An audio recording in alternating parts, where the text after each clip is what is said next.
नमस्कार, आप देख रहे हैं 7C हिमाचल आजकल और मैं हूं दीक्षा कोहली। खबरों की ओर रुख करने से पहले नजर डालते हैं अब तक की मुख्य सुर्खियों पर। हिमाचल हाईकोर्ट द्वारा जेपी इंडस्ट्री पर लगे जुर्माने का मुख्यमंत्री प्रेम कुमार धूमल ने किया स्वागत। कहा, नियमों को ताक पर रख कांग्रेस ने दी इंडस्ट्री लगाने की मंजूरी। बीजेपी ने शिमला नगर निगम पद पर पैराशूट प्रत्याशी डॉक्टर एसएस मिन्हास को मैदान में उतारा, तो दूसरी तरफ माकपा ने संजय चौहान पर लगाया महापौर का दाव। कांग्रेस की मधु सूद ने भी भरा अपना नामांकन। नाहन में चूना क्रशर उद्योग लगा रहा है सरकारी खजाने को करोड़ों रुपए की चपत।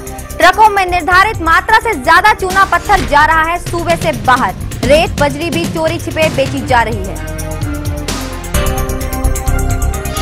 17 और 19 मई को धर्मशाला की हसीन वादियों में खेले जाएंगे आईपीएल के 2 मैच। प्रशासन ने किए सुरक्षा व्यवस्था के कड़े इंतजाम। शटल बस सेवा भी चलाई जाएगी। और अब खबरें विस्तार से।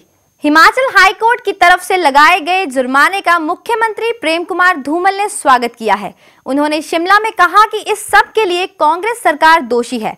कांग्रेस ने बिना तथ्यों को जाने समझे व स्थानीय लोगों के हितों को ध्यान में रखे बिना ही कंपनी पर अपनी इनायत की है। धूमल ने साफ किया कि इस मामले की जांच के बाद दोषियों पर कार्यवाही की जाएगी, भले ही संबंधित जानकारी सेवानिवृत्त क्यों न हो चुके हों। हिमाचल हाईकोर्ट की तरफ से पिछले हफ्ते जेपी इंडस्ट्री पर लगाए गए 1 अरब रुपए के जुर्माने और थर्मल प्लांट को नष्ट करने के मामले पर राजधानी में मुख्यमंत्री प्रेम कुमार धूमल खुद मीडिया से मुखातिब हुए। उन्होंने तथ्यों को उजागर करते हुए कहा कि 2004 की तत्कालीन कांग्रेस सरकार ने जेपी कंपनी के साथ एग्रीमेंट किया था और उसे 2004 में ही सिंगल विंडो के तहत क्लियरेंस दे दी गई। उन्होंने कहा कि कंपनी ने नियमों को ताक पर रख पर्यावरण क्लियरेंस भी नहीं ली और परियोजना लागत को कम दर्शाया। धूमल मुताबिक बिना जमीन चिन्हित किए ही कांग्रेस ने कंपनी को जमीन सौंप दी और जब प्रदेश में बीजेपी सरकार आई तो कंपनी ने 4 करोड़ रुपए का जुर्माना लगाया।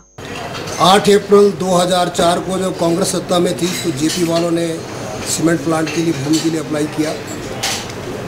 9 जुलाई 2004 को एमओयू साइन हुआ, तो कांग्रेस सरकार थी। 18 अगस्त 2004 को पॉल्यूशन कंट्रोल बोर्ड ने परमिशन टू ऑपरेशन के लिए कंसेंट दी। 2 नवंबर 2004 से बिना भूमि अलॉट किए उस पर काम शुरू हो गया और 5 साल में प्रोजेक्ट पूरा होना था। हम जब सत्ता में आए तो बहुत एडवांस स्टेज पे काम पहुंच चुका था, इसलिए सीमेंट प्लांट को हमने भी नहीं रोका और हाईकोर्ट ने भी नहीं रोका है। मुख्यमंत्री धूमल ने कहा कि थर्मल प्लांट लगाने की अनुमति उनकी सरकार ने कभी नहीं दी और उनकी सरकार सभी तथ्य हाईकोर्ट को सौंपेगी।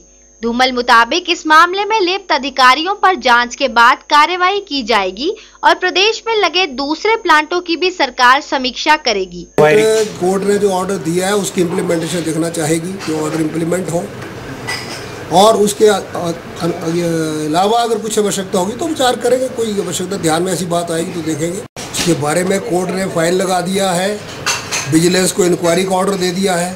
31 दिसंबर तक रिपोर्ट मांगी है, विजिलेंस इंक्वायरी करेगी और जो तथ्य होंगे सामने लाएंगे। धूमल ने स्पष्ट किया कि मंडी के करसोग व सुंदरनगर में प्रस्तावित सीमेंट प्लांट तब तक नहीं लगेंगे जब तक कि स्थानीय जनता इस पर राजी नहीं हो जाती। जगमोहन शर्मा, शिमला, 7C हिमाचल आजकल। तो वहीं जेपी इंडस्ट्री पर अब कांग्रेस व बीजेपी आमने सामने आ गई हैं। पालमपुर पहुंचे सिंचाई व जनस्वास्थ्य मंत्री रविंद्र रवि ने जेपी कंपनी के मामले पर कहा है कि जो लोग बीजेपी पर आरोप लगा रहे हैं वो लोग अपने गिरेबान में झांक कर देखें। उन्होंने कहा कि 2004 में कांग्रेस ने इस कंपनी की सीमेंट प्लांट की फाइलों को मंजूरी दी थी और अब नियमों को ताक पर रखकर कांग्रेस सरकार ने जेपी कंपनी को स्वीकृति दी थी। ये जेपी का बखेरी में जो प्लांट लगा है सीमेंट का, तथ्य हमारे पास सारे फाइलें यहीं पर पड़ी हुई है। ये सन 2004 में उस समय की सरकार ने, जिसमें श्रीमान वीरभद्र सिंह जी मुख्यमंत्री, कांग्रेस पार्टी के अध्यक्ष श्रीमान ठाकुर कौल सिंह जी उस पार्टी के मंत्री रहे उस समय। रुक जाओ 1 मिनट। ये फाइल उस समय सन 2004-5 में अप्रूव की गई थी। धरातल पर उस समय देखा नहीं गया था कि धरातल पर जो एक कंपनी काम करने जा रही है उस जमीन का स्टेटस क्या है। फाइल अप्रूव कर दी, जमीन मालिक कौन है, जमीन किसकी है, किसी को कुछ पता नहीं। वेलफेयर चैरिटेबल ट्रस्ट की तरफ से एक चिकित्सा शिविर का आयोजन मंडी के बाल चौकी में किया गया। इस कैंप का उद्घाटन प्रदेश के पंचायती राज मंत्री जयराम ठाकुर ने किया। इस मौके पर उन्होंने कहा कि प्रदेश सरकार जनता को बेहतर स्वास्थ्य सुविधाएं देने के लिए वचनबद्ध है। यहां पहुंचे मरीजों को निःशुल्क दवाइयां भी बांटी गई। मंडी के बाल चौकी में निजी संस्था की ओर से आयोजित चिकित्सा शिविर में प्रदेश के पंचायत राज मंत्री जयराम ठाकुर ने शिरकत की। शिविर का मुख्य उद्देश्य सामाजिक सेवा था, जिसके तहत यहां चिकित्सकों की संयुक्त टीम ने 2500 मरीजों के स्वास्थ्य की जांच की। यहां निःशुल्क अल्ट्रासाउंड, एक्सरे, ईसीजी व अन्य टेस्ट करवाने के साथ साथ मरीजों को मुफ्त दवाइयां भी बांटी गई। ट्रस्ट द्वारा जो आज भी स्वास्थ्य शिविर यहाँ लगाया जा रहा है, बहुत ही अच्छा कार्यक्रम है। मैं चाहूँगा कि सरकार द्वारा भी इस कार्यक्रम को आगे चलाया जाए, निरंतर चलाया जाए, जिससे यहाँ के दूर दराज के लोग जो यहाँ पर उस सुविधा का फायदा ले सकें। डॉक्टर की टीम यहाँ पे आई है, मैं उसके लिए सबकी तरफ से मतलब धन्यवाद करना चाहती हूँ, क्योंकि हर एक चीज़ का इलाज यहाँ पे मुफ्त में किया जा रहा है। नहीं तो यहाँ के गरीब लोगों को मंडी जाके अपना इलाज करवाना पड़ता था। इस मौके पंचायती राज मंत्री जयराम ठाकुर ने कहा कि सरकार प्रदेश के लोगों को बेहतर स्वास्थ्य सुविधाएं देने के लिए पूरी तरह से वचनबद्ध है। उन्होंने कहा कि सरकार द्वारा भी भविष्य में बाल चौकी में इस तरह के शिविरों का आयोजन किया जाएगा। उस दृष्टि से जहां सरकार की ओर से स्वास्थ्य विभाग के माध्यम से जो भी प्रयास किए जा रहे हैं वो अपने आप में बहुत सराहनीय है। लेकिन एक जो आज खास तौर से यहाँ जो बाली चौकी में एक जो हमने फ्री मेडिकल कैंप जो एक स्वराज वेलफेयर चैरिटेबल ट्रस्ट के माध्यम से जो ऑर्गेनाइज किया, मैं उन सभी नौजवानों को बधाई देता हूं कि एक ऐसा प्रयास ऐसे क्षेत्र के लिए जहां सचमुच में ऐसी चीजों की, ऐसे कैंप की बहुत आवश्यकता है, क्योंकि यहाँ के जो ग्रामीण क्षेत्र के जो लोग हैं, हम कोशिश कर रहे हैं कि हेल्थ में उनको अवेयरनेस हो। अंकुश सूद, मंडी, 7C हिमाचल आजकल। प्रदेश में लगातार सड़कों का जाल बढ़ता ही जा रहा है। नाचन विधानसभा क्षेत्र में विधायक दिलेराम ने जयदेवी में गांव चैली गटौली से क्यारगी सड़क का शिलान्यास किया। करीब 3.5 किलोमीटर लंबे इस मार्ग पर 60 लाख रुपए खर्च आएगा। इस मौके पर विधायक दिलेराम ने कहा कि प्रदेश सरकार ने 250 की आबादी वाले सभी गांवों को जोड़ने की योजना बनाई है। हिमाचल के चुनावी मौसम में विकास कार्यों के उद्घाटन धड़ाधड़ किए जा रहे हैं, ताकि प्रदेश की जनता को चुनाव से पहले अपनी ओर आकर्षित किया जा सके। इसी लड़ी के तहत प्रदेश के नाचन विधानसभा क्षेत्र के विधायक दिलेराम ने जयदेवी में 60 लाख की लागत से बनने वाली चैली गटौली क्यारगी सड़क का शिलान्यास किया। गौरतलब है कि इस सड़क के बनने से क्षेत्र की 5 पंचायतों के हजारों लोगों को लाभ होगा। इस सड़क इसकी लंबाई 3.5 किलोमीटर होगी, तो इसमें हमारी सारी पंचायतें जो है वो सुंदरनगर से लेकर के डोधार होती हुई जयदेवी को निकलेगी और एक सर्कुलर रोड बन जाएगा, जिसमें लोगों की बहुत देर से इसकी मांग थी।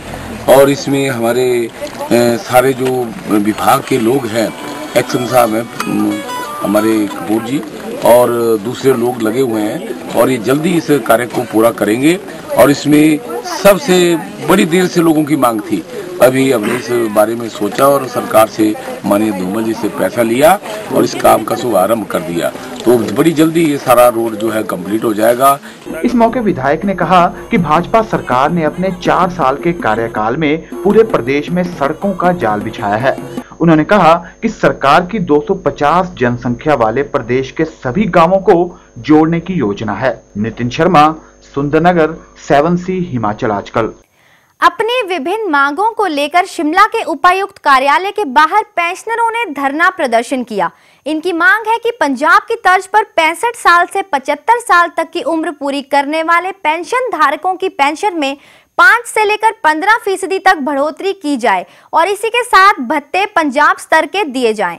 इन लोगों ने प्रदेश सरकार पर उनकी अनदेखी का भी आरोप लगाया है। पेंशनरों ने अपनी मांगों को लेकर आज शिमला में उपायुक्त कार्यालय के बाहर धरना दिया।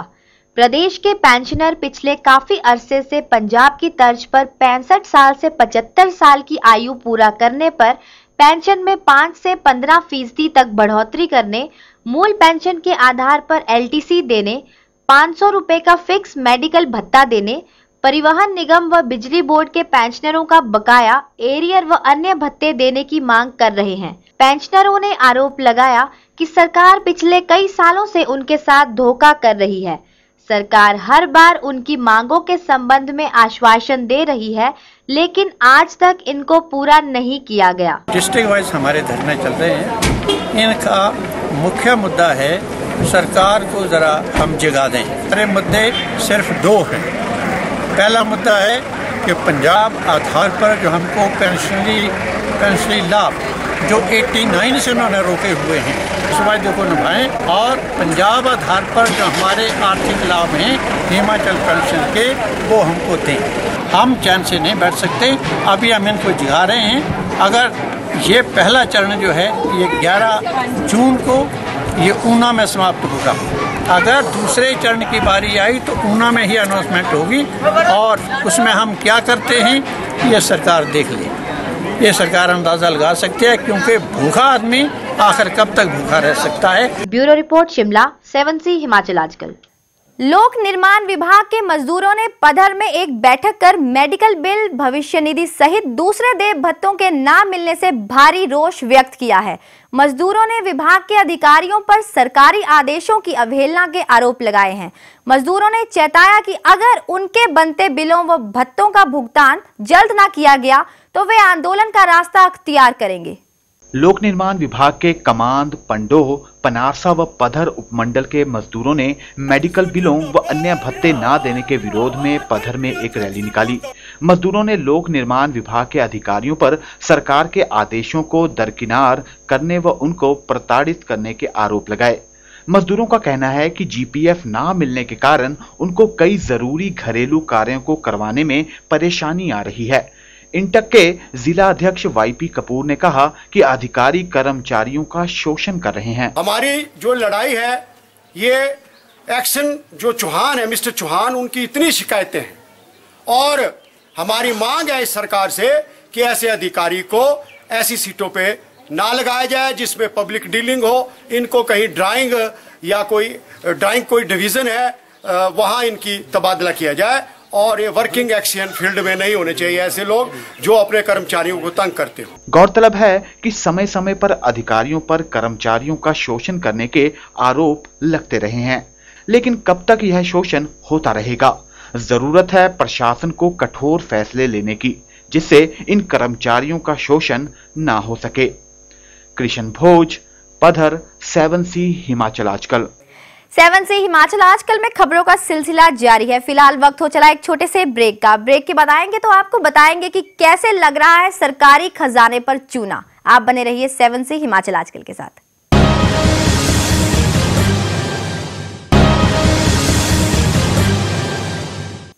ब्रेक के बाद एक बार फिर से स्वागत है आपका 7C हिमाचल आजकल में। हिमाचल व उत्तराखंड की सीमा पर स्थापित चूना क्रशर उद्योग अवैध कारोबार कर सरकारी खजाने को लाखों रुपए का चूना लगा रहा है। ये उद्योग ट्रकों में निर्धारित मात्रा से ज्यादा चूना पत्थर सूबे से बाहर भेजने के साथ रेत बजरी भी चोरी छिपे बेची जा रही है। स्थानीय लोगों ने इस अवैध कारोबार के विरोध में सीमा पर स्थित ETO कार्यालय के बाहर धरना दिया और सरकार के खिलाफ जमकर नारेबाजी भी की। चूना क्रशर उद्योग की कालाबाजारी संबंधित मामले में स्थानीय लोगों का कहना है कि प्रदेश से बाहर जाने वाले ट्रकों में निर्धारित 9 टन माल की बजाय 22 टन से अधिक माल ले जाया जा रहा है। यही नहीं, कागजों में भी इसका रेट 9 रुपए प्रति क्विंटल दर्शाया जा रहा है, जबकि इसकी वसूली 45 रुपए के हिसाब से होती है। जिस प्रकार सरकार को टैक्स के रूप में लाखों का नुकसान हो रहा है। 45 रुपये कुंटल लाए तो 14 रुपये कुंटल का बिल है। 45 रुपये कुंटल जो आपको दिख रहा है जी, 14 रुपये हिसाब से लिख रखा है इसमें। ये हो गया 3 महीने करीब चलते हैं। उधर प्रशासन किसी भी तरह की ढिलाई से इनकार कर रहा है।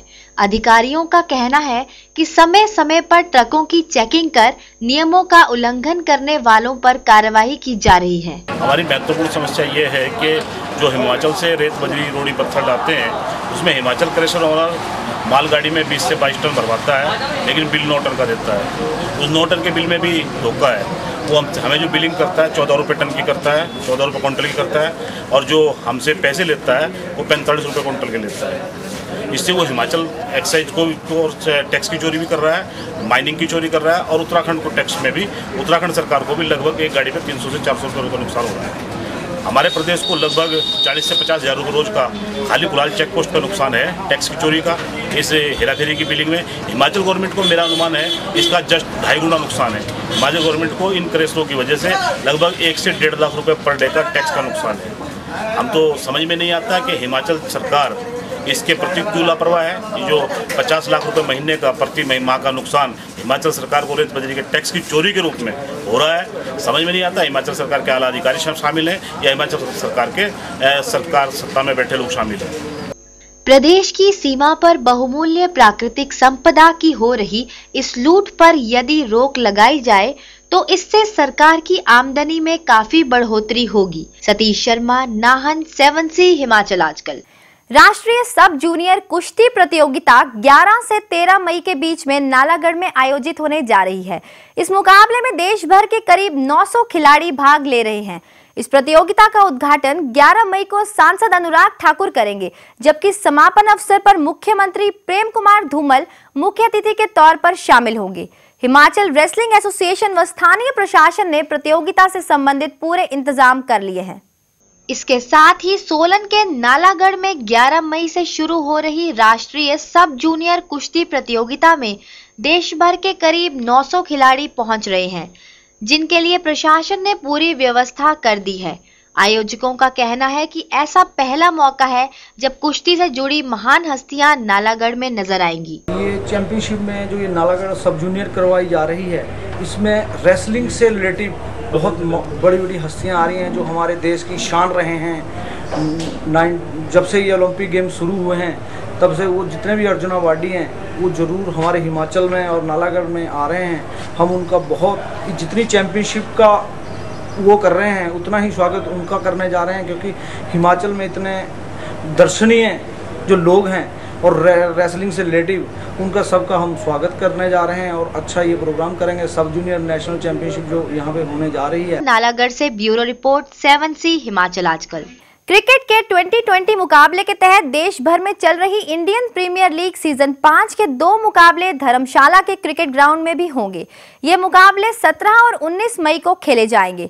इस बारे में कांगड़ा के डीसी RS गुप्ता ने कहा कि दोनों मुकाबलों के लिए कड़ी सुरक्षा व्यवस्था की गई है और दर्शकों को ग्राउंड तक पहुंचने के लिए प्रशासन की तरफ से शटल बसें भी चलाई जाएंगी। धर्मशाला में IPL के होने वाले 2 मुकाबलों के लिए प्रशासन ने पूरी तैयारियां कर ली हैं। यहां खिलाड़ियों व लोगों को सभी सुविधाएं उपलब्ध करवाने के साथ साथ सुरक्षा के भी पुख्ता इंतजाम किए गए हैं। धर्मशाला में IPL का एक मुकाबला 17 मई को पंजाब किंग्स 11 व चेन्नई सुपर किंग्स और दूसरा मुकाबला 19 मई को पंजाब किंग्स 11 व दिल्ली डेयरडेविल के बीच में होगा। कांगड़ा के उपायुक्त RS गुप्ता ने बताया कि इन दोनों मुकाबलों के लिए सुरक्षा के कड़े इंतजाम करने के अलावा बाहर से आने वाली गाड़ियों के लिए पार्किंग की भी पूरी व्यवस्था की गई है। उन्होंने कहा कि इस दौरान लोगों की सुविधा के लिए शहर में शटल बसें चलाई जाएंगी। इस दिशा में विस्तृत प्रबंध किए हैं। खिलाड़ियों को रहने के लिए प्रॉपर व्यवस्था हो, सुविधा हो। उन्होंने होटल्स और जितनी भी अकोमोडेशन धर्मशाला के अराउंड है वो अरेंज की गई है। VIPs के आने के लिए पूरी व्यवस्था रेस्ट हाउसेज में की जाएगी और टाउन में सुचारू व्यवस्था ट्रैफिक की चले, इसमें डिफरेंट सेक्टर्स में इसको बांटा जाएगा और 1 वे ट्रैफिक भी हम टाउन में इंट्रोड्यूस करने जा रहे हैं और हमारा यही प्रयत्न रहेगा कि विगत वर्षों की तरह यह दोनों मैचेस सक्सेसफुली धर्मशाला में ऑर्गेनाइज कराएं। पार्टी व्यवस्था को चुस्त दुरुस्त करने के लिए बॉर्डर्स पे पूर्ण व्यवस्था रखी जाएगी। डिफरेंट प्लेसेस पे चेक्स भी गाड़ियों पे लगाए जाएंगे, परंतु ये भी ध्यान रखा जाएगा कि यात्रियों को, आने वाले व्यक्तियों को कोई असुविधा ना हो, अननेसेसरी कोई तंगी ना हो। इस दिशा में विशेष प्रयत्न किए जाएंगे। नृपजीत निप्पी, 7C हिमाचल आजकल। और अब कुछ खबरें शिमला नगर निगम से जुड़ी हुई, जहां पर बीजेपी ने एक पैराशूट प्रत्याशी मेयर पद पर उतारा है, तो दूसरी तरफ माकपा के संजय चौहान और कांग्रेस की मधु सूद ने मेयर पद पर अपने अपने नामांकन पत्र दाखिल किए हैं।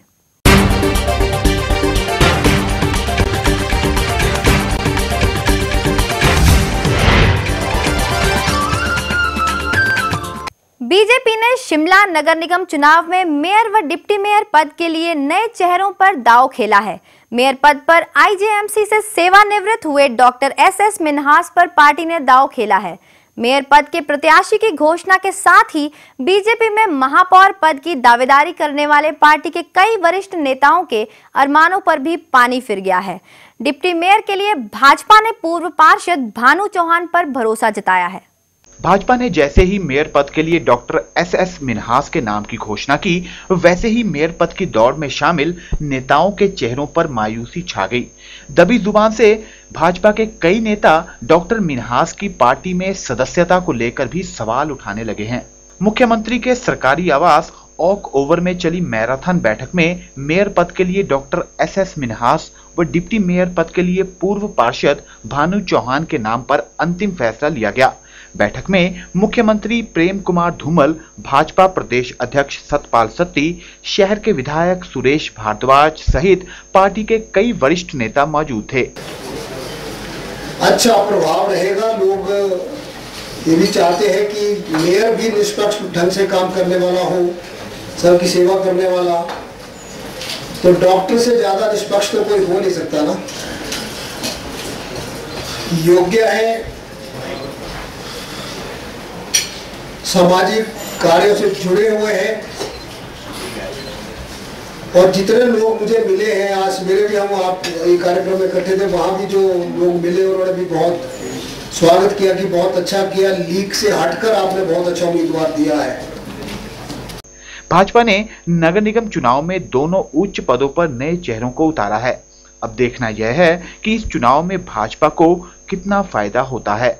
भले ही मेयर व डिप्टी मेयर को लेकर भाजपा नेताओं में एक सहमति बनी हो, मगर डॉक्टर मिन्हास का नाम सामने आने से भाजपा में खलबली का माहौल है। भाजपा के लोग ही अब मिन्हास की सदस्यता पर उंगलियां उठाने लगे हैं। कैमरामैन अनीश के साथ भूपिंदर चौहान, हिमाचल आजकल, शिमला। सोमवार को शिमला नगर निगम चुनाव के लिए कांग्रेस, बीजेपी व सीपीएम के मेयर व डिप्टी मेयर व पार्षदों ने अपने अपने नामांकन पत्र भरे। राजधानी में जिला उपायुक्त कार्यालय में सभी राजनीतिक दलों के प्रत्याशी नामांकन पत्र भरने के लिए ढोल नगाड़ों के साथ पहुंचे। कांग्रेस के मेयर पद की प्रत्याशी मधु सूद के अलावा सीपीएम के मेयर पद के उम्मीदवार संजय चौहान व डिप्टी मेयर के प्रत्याशी टिकेंद्र पंवर ने अपने नामांकन पत्र भरे। शिमला का उपायुक्त कार्यालय सोमवार को चुनावी रंग में रंगा हुआ था। नगर निगम चुनाव के लिए कांग्रेस, भाजपा व सीपीएम के प्रत्याशी अपने समर्थकों के साथ नामांकन पत्र भरने पहुंचे। प्रत्याशियों ने नामांकन के बहाने खूब शक्ति प्रदर्शन भी किया। सोमवार को कांग्रेस से मेयर पद की प्रत्याशी मधु सूद ने भी अपना नामांकन पत्र भरा।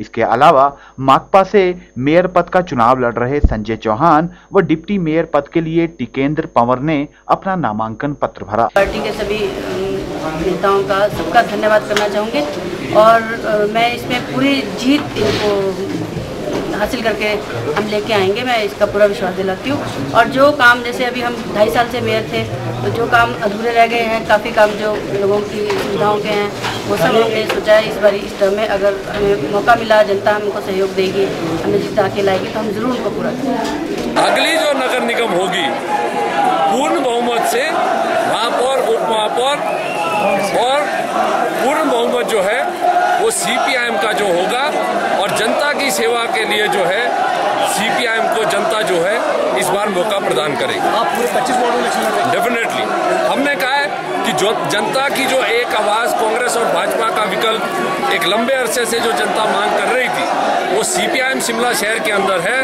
और हमें महसूस हो गया है कि ये शिमला नगर निगम पर सीपीआईएम का कब्जा जो है वो होगा। इसके अलावा तीनों राजनीतिक दलों से पार्षदों का चुनाव लड़ रहे प्रत्याशियों ने भी अपने अपने नामांकन पत्र दाखिल किए। भूपेंद्र चौहान, शिमला, 7C हिमाचल आजकल।